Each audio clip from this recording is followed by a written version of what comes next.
Welcome back to One Comic Book a Day, where we're covering Superman 54 and the final story, Her Majesty Lois Lane. The most 50s story we've gotten so far, and I guess there's not going to be a true delineation of 50 stories starting in the 50s. I mean, it's a gradual thing.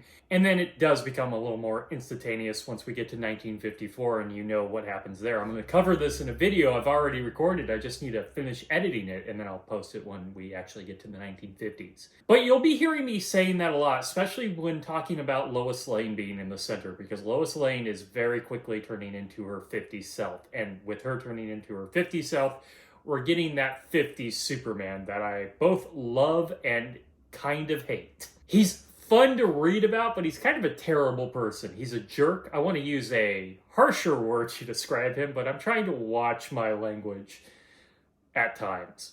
But this jerk Superman is appearing when it comes to dealing with the 50s Lois Lane. So, they've had like fairy tales and legends on their brain for this issue, with the last story, which has erased from my brain somehow. And this one, you see, there's this made-up country that is trying to choose their new king. They also have a legend about a sword and a stone. No, not that sword and a stone, but basically the same concept. Anybody pulls the sword from the stone becomes the leader of the nation.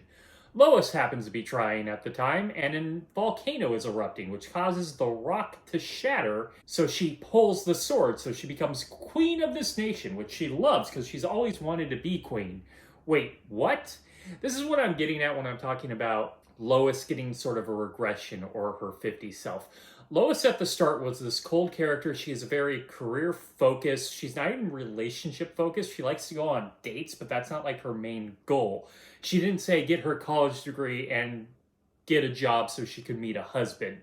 That's way in the back of her mind, even if she wants to get married. I don't know if she does. But as World War II ended and the 50s are coming up, women who had found themselves out of the house and working are either going back or being forced back into more traditional feminine roles.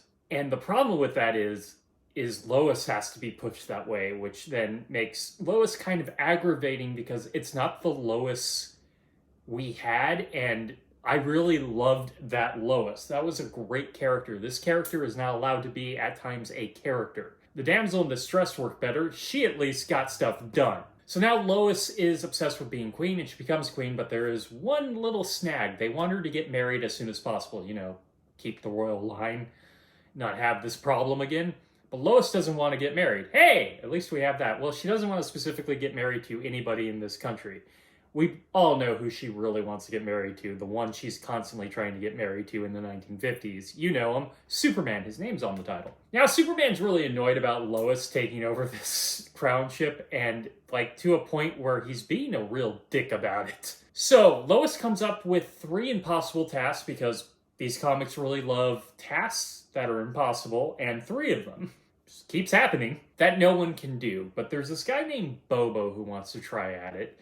Bobo's kind of a simpleton, to say the least. Lois reminds him of his love, Karina, who I thought was dead, but we'll later find out is just missing. They talk about her like she's dead. So he's going to try his hands at these, and Superman, to get back at Lois, is going to help him succeed in each one of these impossible tasks. I do have a bone to pick with the final one, which is to advertise the country simultaneously across the world. Superman projects an ad onto the moon so everyone can see it. The problem is not everyone can see the moon simultaneously due to light and it being day and rotation of the Earth. So technically that one shouldn't have worked, but Lois accepts it, so she's going to have to marry him. But Clark, because Superman goes back to being Clark, has a solution. And basically, she won't give up her American citizenship. So she has to abdicate the throne, where they're now just going to elect a president.